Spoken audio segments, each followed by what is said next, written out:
we achieved more in 6 months than almost any administration could accomplish in 8 years. And we're going to have a lot of good 6 months left. We're going to have a 6 and another 6 and another 6. So we'll keep going. And we're going to really do something. Donald Trump is telling us to our faces once again exactly who he is, but people don't want to hear him. Now maybe some people out there just haven't been paying attention. So here are some of the other times Trump has shown us exactly who he is. Here are some Time magazine covers of other politicians. As you can see, it's not entirely uncommon for them to sometimes look like they have devil horns. This is simply due to the M in the Time being so prominent in the middle. It's easy to see how it can happen. Here's a Time magazine cover from last year with Trump on it. Now as you can see, this one doesn't look too much like devil horns. It's way askew, it's not lined up, and you can see the legs of the letter. But here's the version of the cover that Trump himself posted to Instagram. It perfectly gives him the devil horns because he blew himself up to make it so. He's the one showing us this. This wasn't even the cover. He is showing us who he is here. Or how about this post? This is on Instagram from his son Don Jr. with the caption, GOAT. Now what we're supposed to think, of course, is greatest of all time. But we see Trump looking in the mirror at himself where he sees a goat. Specifically, a goat-headed human of himself. A lot like the satanic occult deity, the Baphomet, with a human body and a goat head.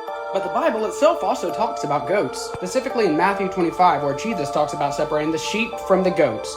It says, "And before him shall be gathered all nations, and he shall separate them one from another, as a shepherd divideth his sheep from the goats. And he shall set the sheep on his right hand, but the goats on the left." And as for the goats on the left, it says, "Then shall he say also unto them on the left hand, Depart from me, ye cursed, into everlasting fire prepared for the devil and his angels." That's what biblical imagery comes up with a goat. So the Bible, paired up with the Baphomet deity looking back at Trump in the mirror, is exactly telling us who he is. He is one of the goats. He is the goat. Here's another time Trump was connected to the goat. Also, the love of money is very prominent here. It's a goat statue wrapped in $100 bills with Trump's face on it. The bills literally replace God's name with Trump on them. In Trump we trust. Very clearly showing he is the counterfeit Messiah. He wants to put himself in God's place. So it's no wonder the man who's showing us this in so many ways is also being held as the Messiah by these guys. Here's a close-up of that menorah they gave him last February. Here's a close-up of that plaque from the Israel Heritage Foundation. We can see it says, "Covenant of Peace Award to the Prince of Peace, President Donald J. Trump." About the most blasphemous thing. Because who is the Prince of Peace? If we go to Isaiah 9:6, we can see exactly where this title comes from. It says, "For unto us a child is born, unto us a son is given, and the government shall be upon his shoulders, and his name shall be called Wonderful Counselor, the Mighty God, the Everlasting Father, the Prince of Peace." This is a prophecy from the Jewish prophet about their Messiah, about Jesus Christ. But they don't think it is Jesus. Instead, they apply this title to Donald Trump.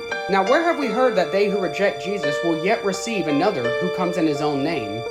That comes from John 5:43. Jesus, when rebuking the Pharisees, said to them, "I am come in my Father's name, and ye receive me not. If another shall come in his own name, him ye will receive." And Trump does come in his own name for his own glory. His name is his brand and his power. Trump watches, Trump digital trading cards, Trump water, Trump vodka, Trump steaks, Trump's Castle Casino, Trump the game, Trump home mattress collection, Trump. He just had to throw some one-eye symbolism in there. So Trump is coming in his name. His name is his power, and he is being accepted by them as the Messiah. And both them and the Christians are putting him in the place of the Messiah or of Jesus Christ.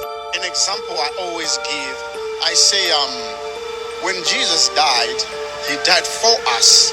So when Trump is facing all these things, he's doing it for us, in our place. being indicted for you. My first thought went to, well, Jesus Christ died for my sins. Jesus died for me.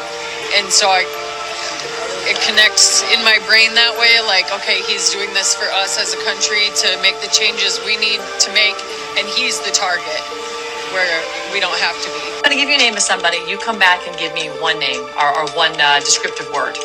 Trump. Don't take this wrong, but remember I'm Jewish, and a Messiah is, in Judaism, is the person who would bring the one true God of Abraham, Isaac, and Jacob to the world. A Messiah means a great leader, a great prophet, I believe that Donald J. Trump is a Messiah for what's called the New Jerusalem, which is the United States of America. He was it, and he opened everybody's eyes. That's the only way I could describe it. He's a prophecy fulfilled.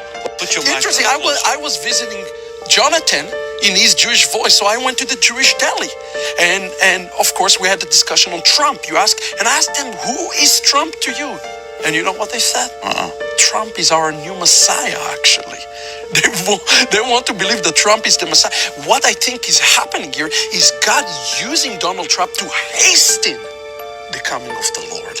This is really what is happening. Trump is being a counterfeit Messiah for the world, and he is being accepted as it. If you're a Christian and haven't realized he's not on your side yet, and haven't even considered the possibility that he might be the first beast of Revelation, you need to wake up and start looking at the facts.